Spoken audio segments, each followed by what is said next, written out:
Hello everybody, Save MGS here. Today I'm going to give you my predictions for UFC on Fox 9, Johnson vs. Benavidez 2.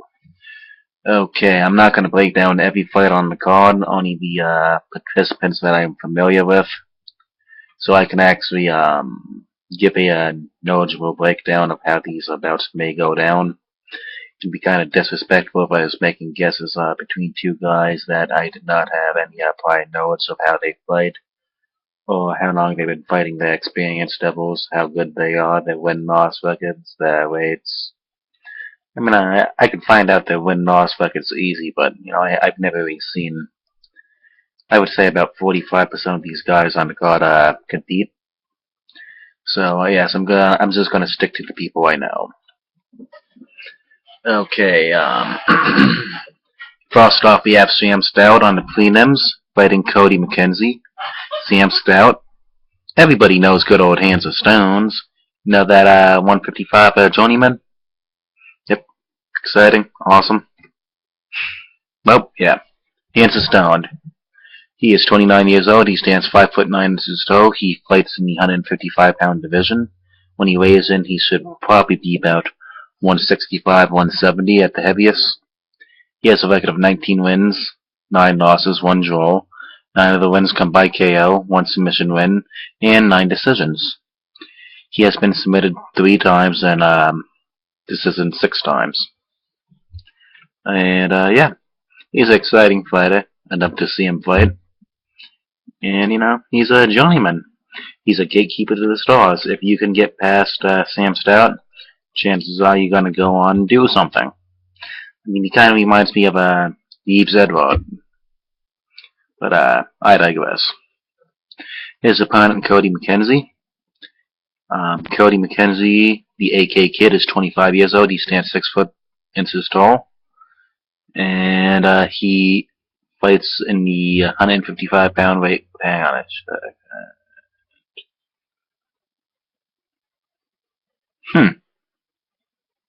Is he coming up or down for this fight?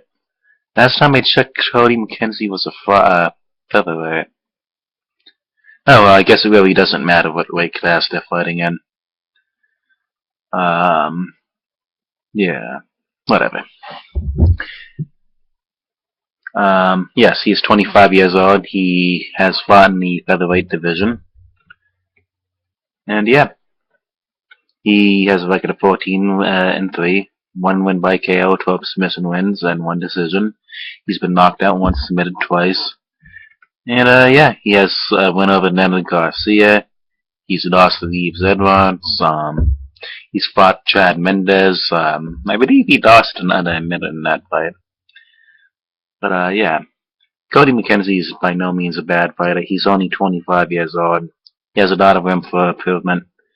And his opponent, Sam Stout, he's been just submitted so many times. He hasn't been submitted many times. So, yeah, this is going to be a very interesting fight to see how it plays out, regardless of fake class. So, yeah, I'm going to pick the younger Cody McKenzie in this bout. I think he's going to be able to control Sam Stout, keep him down, maybe grind out a submission win, maybe a decision. So yeah, I'm going to pick Cody McKenzie via unanimous decision. Okay, up next we have the one, the only, John Dawson versus Young Guns Jorgensen. I could never say his name right. The musician is 25 years old. He stands 5'3" inches tall. He fights in a 125-pound division. He has a record of 15 wins, 6 losses, 7 wins by knockout, 2 submissions, 6 decisions, and all 6 of his losses have come by decision. He recently fought Demetrius Johnson for the flyweight title in a very competitive bout. He has a knockout win in his last bout, I believe. Yeah, he knocked out. It was at UFC 166. I cannot remember the opponent's name. Was it 160? It was Vasquez de Santos 3. Was that 160? I don't care. It was on that card. Okay, Scott Young Guns Jorgensen. He's 31 years old. He stands 5'6" tall. He fights in the flyweight division. He used to fight in the bantamweight division. He has a record of 14 wins, 7 losses, 2 wins by KO, 5 submissions, and 7 decisions. He has 1 win by knockout, 2 submission wins. 2 submission losses and 4 decision losses. This is a do-or-die situation for Young Guns right here. He's won 1 out of his past 4 fights, and if he doesn't win this, he couldn't possibly be cut. But the good thing for Scott Jorgensen is, I'm almost sure he's going to win this fight. I mean, Scott is just a tough, feisty dude. He doesn't give up. He's only lost to the best of the best in his division. He's lost to Dominic Cruz, Urijah, Faber, and Bilal. Those are the type of guys he loses to. And, Johnson has shown himself to be just below that level, like Jorgensen has. So, yeah, it should be an evenly competitive bout here. It's very well matched. Both guys are around the same skill level. But I think Jorgensen's going to be able to pull this out with his superior wrestling. So, yeah, Jorgensen by decision. Next up on the card, we have the one, the only Carlos Glass. Wow, I just screwed that up. Next up on the card, we have the one, the only, the natural-born killer, Carlos Condit. And his opponent will be Matt. Wait, wasn't that guy just a journeyman a few years ago with an almost losing record, Brown? Holy crap, that guy's made a comeback. Okay. Carlos Condit, the natural-born killer. He's 29 years old. He stands 6'1" tall. He weighs in at 170 pounds. He has a record of 29 wins, 7 losses, 14 wins by KO, 13 submissions, and 2 decisions. He's been submitted 3 times, and he has 4 decision losses. He's the former interim UFC welterweight champion. And, yeah. He has fought the best, and he's lost to the best. He's 1-2 in his last 3 fights, but those 2 opponents were... Well, those 3 opponents were all top-level opponents. GSP, Johnny Hendricks, and Martin Kampman, I think. Yes, I think... Yeah, it wasn't Nate Marquardt, it was Martin Kampman. Yeah. Pretty sure... Yeah. Okay, I'm doubting myself.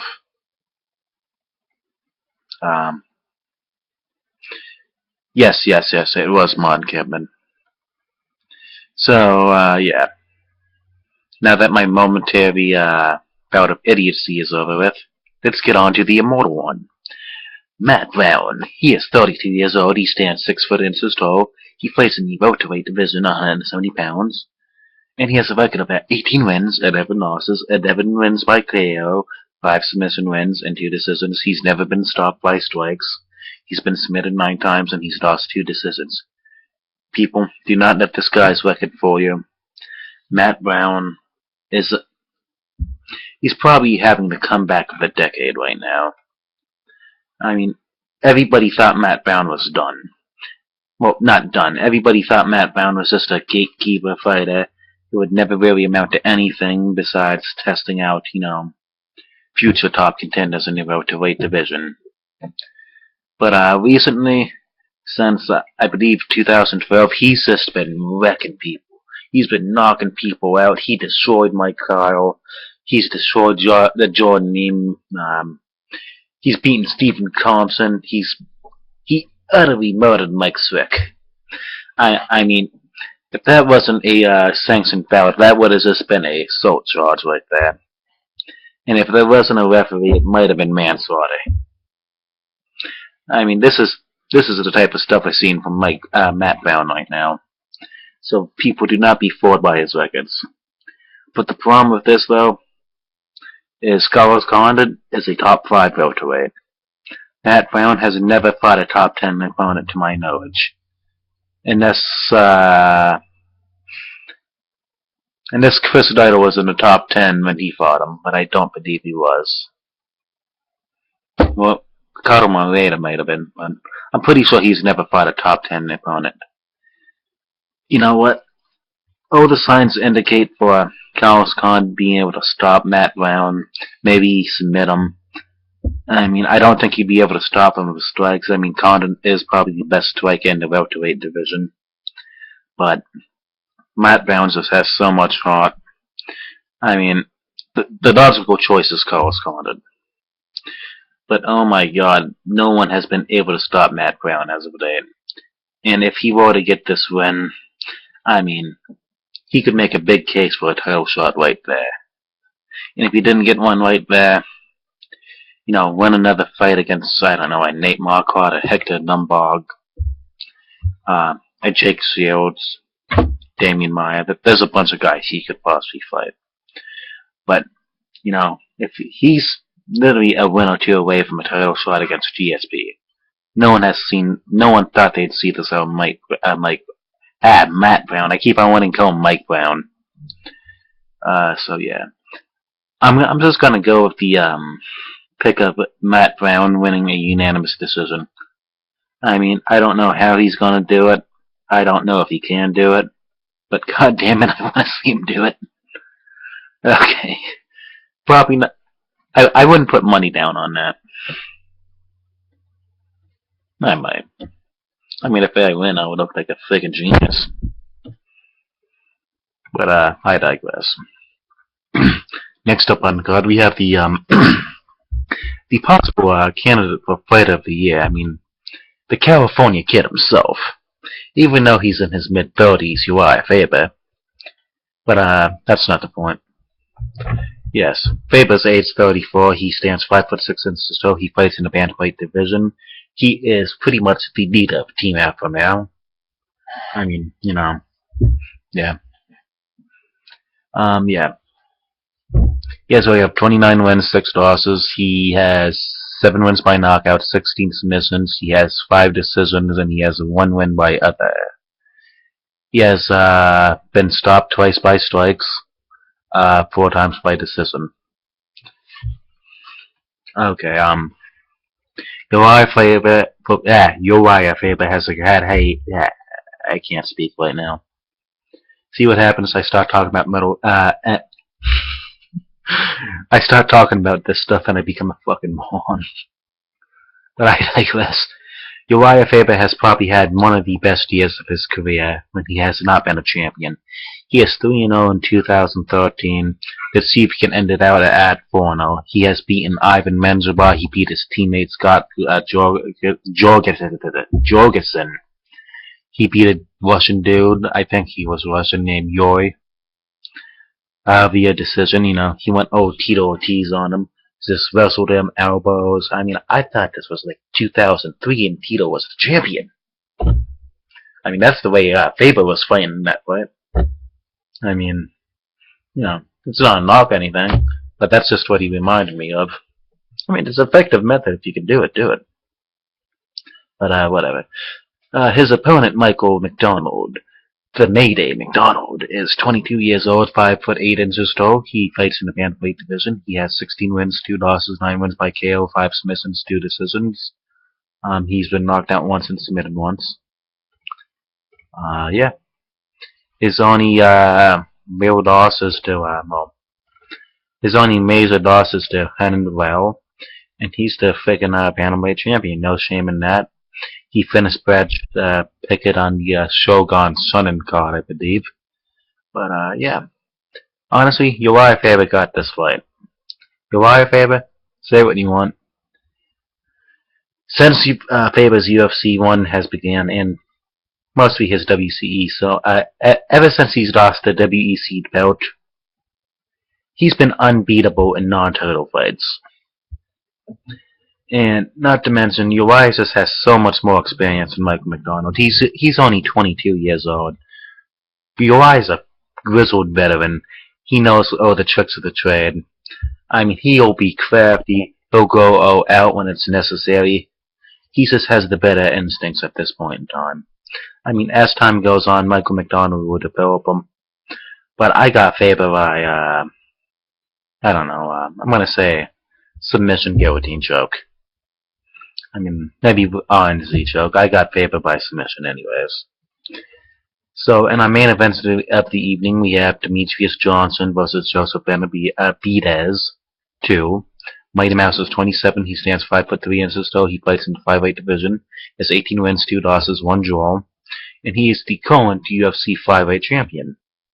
His opponent, Joseph Benavidez, he is 29 years old. He stands 5'4" inches tall. He's also a 5'8". His record of 19-3, 6 wins by KO, 8 submissions, 5 decisions. He's been decisioned 3 times. And honestly, I see this fight going exactly like the first one did.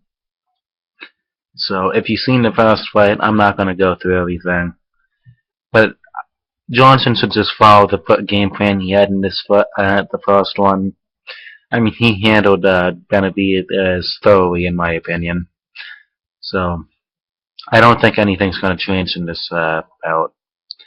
But you know what? This is MMA. Anything can happen. Benavidez can throw a right punch. I mean, an overhand right. Mighty Mouse might go down. They'll crucify it on the canvas. But I just don't see that happening.